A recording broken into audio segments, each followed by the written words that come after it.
Hey everyone, Shaun Stevenson here, author of the Throne series, and today I am ranking all the books that I read in the month of March 2025. So I read 8 books and I really enjoyed a lot of them, but I am excited to rank them. Now, here is my ranking system. This is new for me, so I'm going to be starting this ranking for whenever I do these monthly wrap-up Reading Roundup videos. So the ranking goes like this. You have A tier. I loved it so much, I would read it again. And if you know me, I don't really reread books that often. I've reread a couple of books in my lifetime, but usually I like to read the next book because there's so many books to read. The B tier is I loved it so much, I had to talk about it. That is when I have to say, I need to talk about this. I've got to say something about it. I loved it. C tier is it was good, but maybe it wasn't totally for me. D tier is it was fine, but I'm going to forget it. And then F tier, I did not like it at all. So those are my rankings, A to F. So let's dive in to the books I read this past month. First up, I read A Fablehaven Adventure, The Tales of Newell and Doran, maybe book 1, The Gorgon's Fury by Brandon Mull. This was actually a new release for me. I don't always read new releases, but here was a new release. And this one is in the A tier for me. I loved this book so much. I would probably reread it again, mainly because I feel like it had some really interesting things to say about getting older and having more responsibility as you get older. And I think that that is something that not a lot of people talk about, like the weight of the responsibility that you have as you get older as a person. Like you just have more things that you're maybe responsible for. And I think that that is a very interesting topic to explore in a Fablehaven book. This was also the first Fablehaven book in this new Fablehaven Adventures kind of series where it sounds like we might be getting more tales of Newell and Doran. It's shorter than a regular Fablehaven book, and that was intentional on the publisher's part because they wanted some younger readers to be able to jump into this series. I still hold by, I don't think you can jump into this book without having read Fablehaven and Dragon Watch, the 2 series that come before this book. I feel like you're going to miss things and it's not going to make a lot of sense. But I think if you want to jump into this, you definitely should have read at least Fablehaven to have a basic understanding of the world and some of the characters. But this one was a good one. I loved it so much, I would probably read it again. The next book that I read in the month of March was a super random book for me. I sometimes like to read different sorts of things, and sometimes, especially if I'm trying to get in the head of a character that I'm writing for a book, I like to read different stuff. So one of the books that I read this past month was Mixed Bags, which is book number 1 in the Carter House Girls series by Melody Carlson. Now, this is a teen Christian, like, maybe romance novel. I don't know if exactly it was romance, more like coming of age type story. It was really interesting, actually. This book was about a girl named DJ who moves in with her grandmother, who used to be a fashion model back in the 1960s. And so DJ's grandma has now come up with this idea to have this house where she invites all of these different aspiring models to come and live there. Well, DJ does not want to be a model. She just wants to live there because she wants to get away from a difficult family situation. But her grandmother has other plans for her and would love to turn her into a model. So this one is a really interesting, it's a kind of a deep dive into the model scene and talking about that, but also it's a Christian book. So you have DJ as a main character is struggling with things about faith and wondering what she thinks about faith and about God in general. And I think that that was a very interesting thing to pair along with this whole model storyline. Because what's interesting to me about models is from this book, I could tell that there's a lot of thought actually that goes into what are they going to wear? What are they going to do? How are they going to present themselves? And kind of like building this brand. And I think that's an interesting juxtaposition with the idea of talking about faith, where sometimes people view faith as a thin thing that is not very deep. It's very, shallow on one level, and then other people view it as a very deep thing. And I think that these two things compared together, because modeling is often also thought of as a very shallow thing. But I think that this book nuanced that quite a bit and was fairly interesting to read. I will say the resolution of this book was not my favorite. It kind of got a little bit like, oh, okay, wait, what's happening now? How did you suddenly jump here? And the characters were making some decisions that I felt like didn't make a lot of sense for them. So it felt a little bit like contrived drama was kind of how it felt. But I did think it was good. So I'm going to put this one at C tier. It was good, but maybe not for me. It wasn't a love it situation, if that makes sense. The next book I read was an interesting one that I'm still trying to decide what to think about. And that is book number 1 in the A Daring Adventure series by Peter Rhys Doyle, Ambushed in Africa. This book is a product of its time. So there are some outdated references. There's some things that different people around the world are probably going to look at this and be like, what are you saying exactly? And here's my thing about this book. I feel like this book is a very adventure-oriented type of story. So you have the main characters of these two guys, and they're best friends. The one guy, he lives in Africa with his family, and then the other guy is flying to Africa to come stay with his friend and his friend's family, and they get into a lot of different adventures. It's a little bit Hardy Boys-ish. However, there was a lot of violence in this book, which was kind of surprising to me. This is a Christian book, and I kind of thought that was very interesting. One of the fascinating things that I saw on Goodreads especially was people commenting on this book and saying how they were very off-put by the amount of violence in the book, when they expected it to be like this kind of quote-unquote nice Christian story, and then there was violence in it.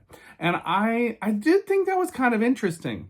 I do think that a person could read this book and not have any problems with the amount of violence in it.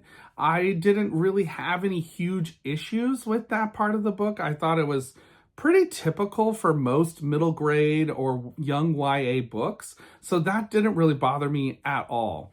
I do think, though, there are some interesting ideas about faith in this book. Like I said, this is a Christian book, but this is almost one of those books where Christianity is like kind of tacked on to make this a Christian book, if that makes sense. Now, what I mean by that is some books that are written by Christians are written with the whole worldview in mind of Christianity as being a part of the world. It's what's happening.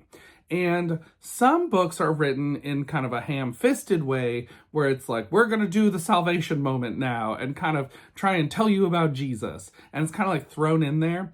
And then there's this book where it's like you had a storyline that would be totally understandable and is almost completely devoid of the reality of Christianity, except that the author tacks it on here and there. Like in the morning, they're reading their Bible, and then it moves on right to the next thing.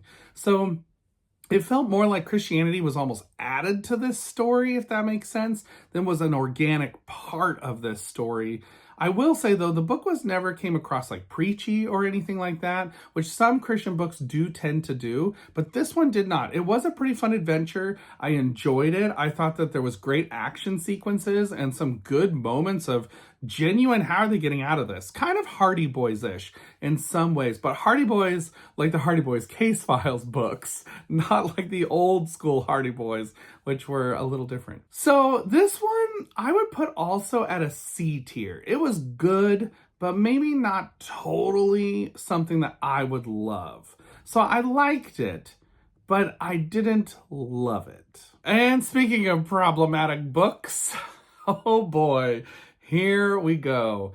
So I read book number 1 in the Young Indiana Jones series, Young Indiana Jones and the Plantation Treasure. This one was by William McKay, and this is the first book in the Young Indiana Jones series that is middle grade novels that are new stories written about young Indiana Jones and not based off the Young Indiana Jones Chronicles television show that came out back in the day. So right off, I have to say, this book is pretty problematic. I just have to say. This book falls into the camp, I would say, of storylines along the lines of Song of the South by the Walt Disney Company. That was a film that came out that was trying to say that people who enslaved people were not all bad. And this book is very similar to that. There is a old-time character that is talked about in the book who is a person who enslaved others and is said that they were not that bad. And I just have to say, like, enslaving people is evil. Full stop. Like, that's evil. So I had a lot of problems with that. The storyline is interesting. They're looking for a treasure that has been hidden by this girl's great-grandfather back on his plantation at some point, and the plantation's all run down, and it's kind of spooky. So when they get to those sequences, that part was kind of fun, because they're doing the adventure thing that Indiana Jones is known for.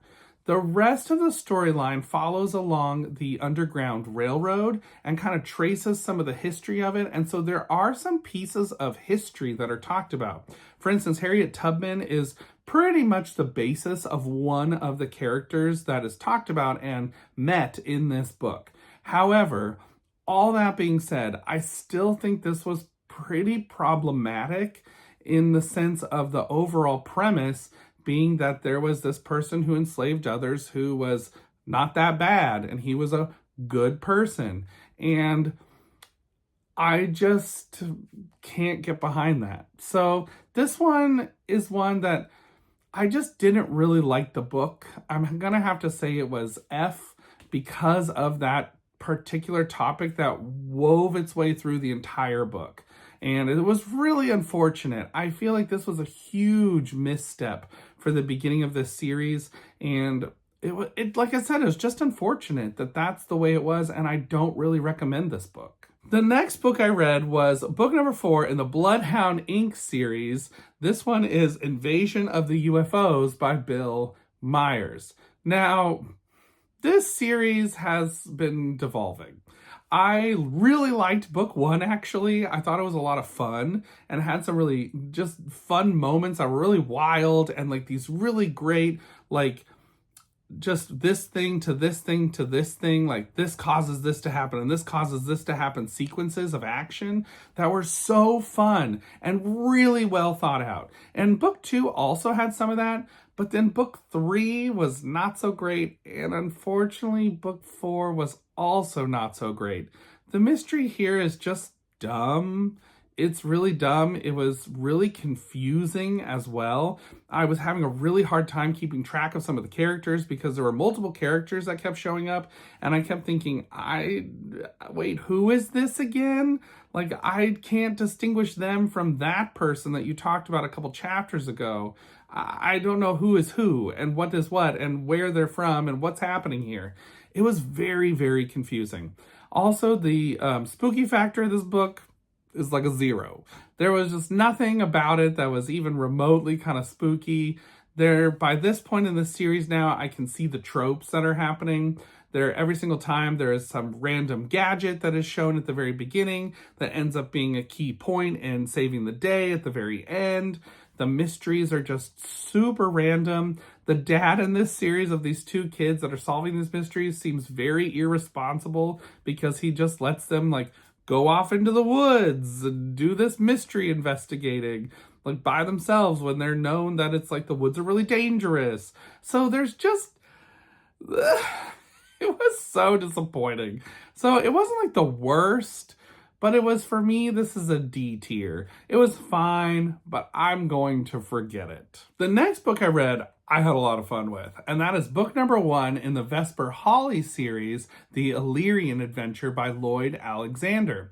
And this was definitely a fun book to read. There was a lot of adventure to it, a lot of fun things that were happening. You had a lot of moments of action. Like I said in my review of this book, it's a little odd because it's not told from the Vesper Hawley, who is the girl here on the cover. It's not told from her perspective, but from her caretaker, Brinny, who is like this old guy kind of narrating. So it kind of has this almost like Sherlock Holmes and Dr. Watson vibe, where Dr. Watson obviously is a narrator of a Sherlock Holmes story, but somehow I felt like that actually worked better than this, where it did feel a little odd that this character was the one narrating the storyline.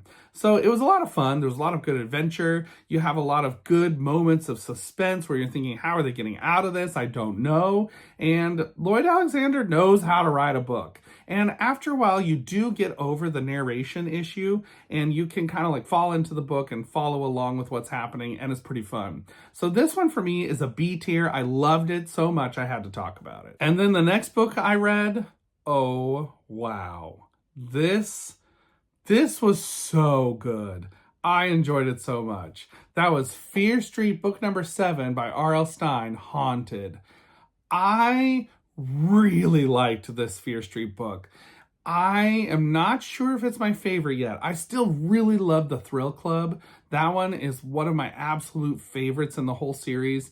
But this one was so great, from the sense of it had some plot twists that I thought were so just incredibly clever and so genius. And there were other things that were happening that just flipped the tropes on its head that are here in the story, that I thought, oh, okay, that's what we're doing. It's this and this and this. And then all of a sudden, R.L. Stine brings along this plot twist, and I thought, wait a minute, that's not what I was thinking this would be. That's interesting. I'm very intrigued by it. There's also another element that's introduced in this book that I can't really talk about because it would be a spoiler, but I love this element in books. So I really enjoyed this one. Although, I don't know if I'd reread it. So this one for me is going to be a B tier. I loved it so much I had to talk about it. It's a lot of fun. Go check out my review of this one, and definitely a Fear Street book you should read. And then my last book of the month of March, I was looking for another thing to read. I was thinking, oh, I'll read something a little shorter, just kind of fun. And I thought, I haven't read a Goosebumps in a minute, so let's read a Goosebumps book. So I read Goosebumps book number 18, Monster Blood 2. I had always heard about this book, and I know that the episode that I've seen on the Goosebumps show back in the day of Monster Blood 2 is very different than this book. It's a totally different storyline. And so I thought, well, I'm intrigued, like, what happens in this one? So I read this one, and I enjoyed it in that B like monster movie kind of way. Because you do have Cuddles the hamster make an appearance in this book.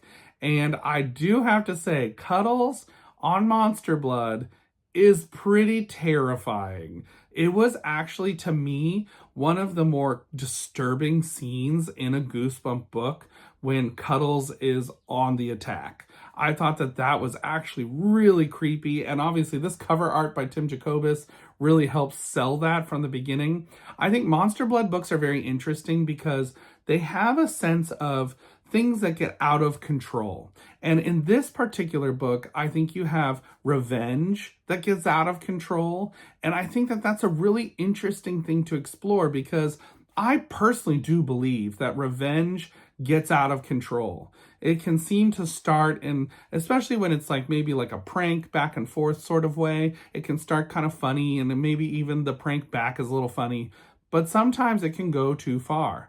And I think that revenge in real life goes too far every time. And so in my opinion, this is a great story about how revenge gets out of control. And the characters have to try and figure out what to do. It was also fun to have Evan and Andy back again. I do think it's interesting when R.L. Stine brings back characters that have been in previous Goosebumps books, because it's kind of fun to follow along with them again. And maybe that's me coming from the stance of, I love reading series where there's the same characters and they grow and change over time. And I feel like that was interesting to see them again and to see how they've changed and how they have not changed from the first book. So I thought this was fun. It had some great moments. I don't know if I would reread this one, but I definitely enjoyed it and had a good time with it. There is one sequence in the middle of the book where Evan and Andy are trying to get the monster blood from a location that was so suspenseful, and I loved it so much. So this one for me is B tier. I loved it so much I had to talk about it. So those are all the books I read during the month of March. It was a super fun month. I read some great books that were a lot of fun, and I really enjoyed it. So let me know what you think about this ranking system. If you think it's fun, should I keep doing it? I kind of enjoyed it. I think it's a little interesting to see, like, okay, where is this going to fall for me beyond like my 5-star ratings that I do for reviews? So thanks for following along. Like and subscribe. And until next time, everybody, keep reading. Bye.